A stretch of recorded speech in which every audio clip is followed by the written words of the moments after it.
I've been wanting to pick up a Fujifilm camera for quite some time now. Along with the rest of the world at the moment, it feels like with the X100v, almost impossible to get anywhere in the world unless you get lucky enough to find one secondhand. But are Fuji cameras really worth all the hype?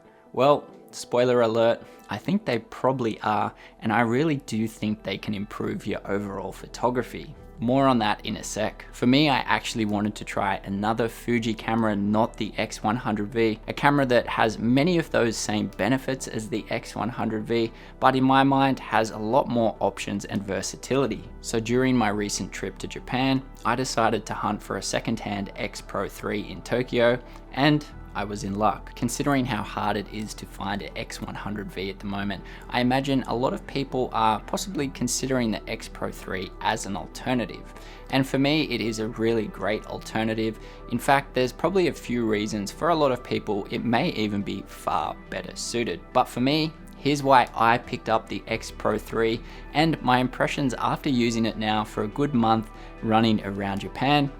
Let's jump in. Fujifilm are really killing it at the moment, and for me, with pretty good reason. In a TikTok and Instagram Reels video age, to me, it's actually super refreshing that cameras designed purely more for photography are doing so well in 2023. This, along with the popularity of film at the moment, gives me strong faith that the art of photography in our more and more digital world is more alive and stronger than ever. To me, most newer digital cameras these days generically all kind of look and feel the same. So when we look at design alone, I think Fuji cameras really do stand out from the rest. They are definitely some of the most beautiful to look at, and this is one of their big appeals. But you might ask, why does that even matter? Why should it matter how the camera looks? Surely it only matters how it performs. And not that long ago, I would have totally agreed with you, but my mind has been slightly changed on this opinion.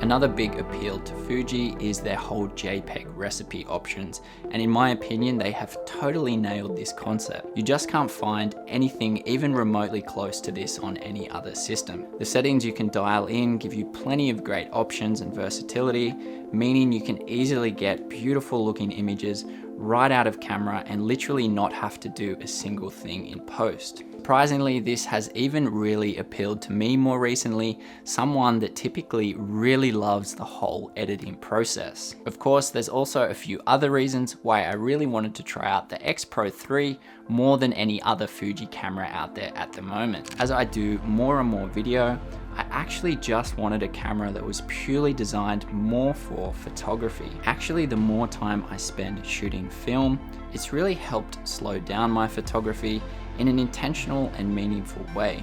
Focus more on things like composition and light.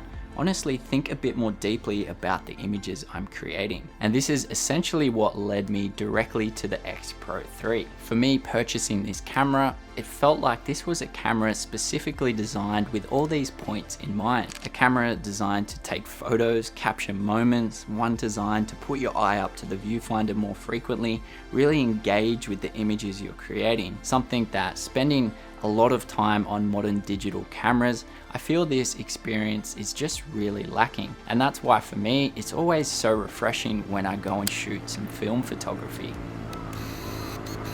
To me, the X-Pro 3 almost brings together the beauty from both digital and film photography worlds, and to me, that's what this camera is actually all about. It obviously has good specs, but I wouldn't say it's the fastest or flashiest camera going around. After using it for the past month or so running around Japan, I would say it's ticked all the boxes and more to the reasons why I brought it. And for me, it's become an everyday camera I can carry and really capture and document life in a really intentional way. I actually even love the film simulation screen on the back, which to many may seem like nothing more than a gimmick. To me, it only adds to this camera's charm, and it's quickly become the favorite camera I've owned. Not only do I love the results, but more than any other camera I've owned in the past, I really just love the experience from using this camera. If this all sounds a little bit strange to you, I would have been totally with you not that long ago. I didn't really think about the overall experience from using a camera.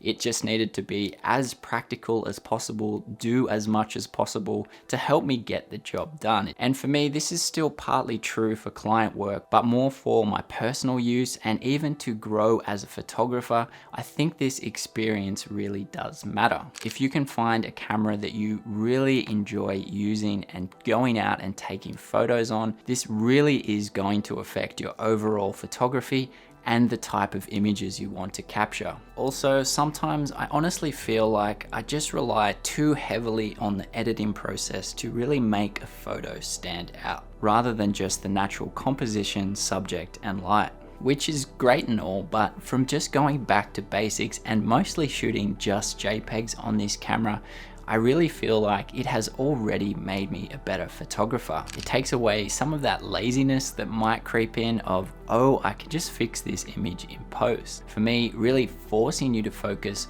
more on your subject, composition, and lighting. If you are considering the X-Pro 3 as an alternative to the X100v, definitely ask yourself what you want from your camera. To me, on paper, the X-Pro 3 is definitely a better camera. And if you're picking it up, especially secondhand, you can get it far cheaper than you can probably find an X100v at the moment. The biggest difference, of course, and perhaps the biggest advantage for me, is the X-Pro 3 will allow you to change lenses, allowing you to shoot at many different focal lengths. Of course, the X100v does have its advantages, and the fact that you are actually stuck on one lens for a lot of people might be a positive in itself. Taking away that decision fatigue of, oh, which lens should I actually buy, or which lens should I use today, is both a restriction and an advantage in itself sometimes. I think there's actually a big advantage to sticking to one focal length to really train your eye and improve your overall photography. The second deciding factor, of course, is probably the size. The X-Pro 3 is a little bit bigger than the X100v. For me, coming from mostly DSLRs in the past and now full frame mirrorless cameras, I actually really love the size of the X-Pro 3. It still feels big enough or solid enough in the hand, but is far less restrictive in terms of weight and size. If you are after a smaller pocket type camera though, the X100v is the obvious winner here. Of course, there's plenty of other differences between these cameras, but for me, these two reasons alone are probably enough for most people to decide which camera is for them. So to wrap up, as much as I do love this camera, I really don't recommend it for everyone, especially if you're quite new to both photo and video and you want a camera to really perform well in both, really improve your skills in both. I don't think this is the camera for you. It does do video, but it is definitely a camera designed with photography at heart. So to me, this camera is more for someone that wants to really go out and focus on their photography. I think this camera really can help improve your overall eye, sharpen your composition skills, and just make you think a little bit more intentionally about the images you're creating. To me, I ultimately do think anyone who spends time using this camera will ultimately become a better photographer.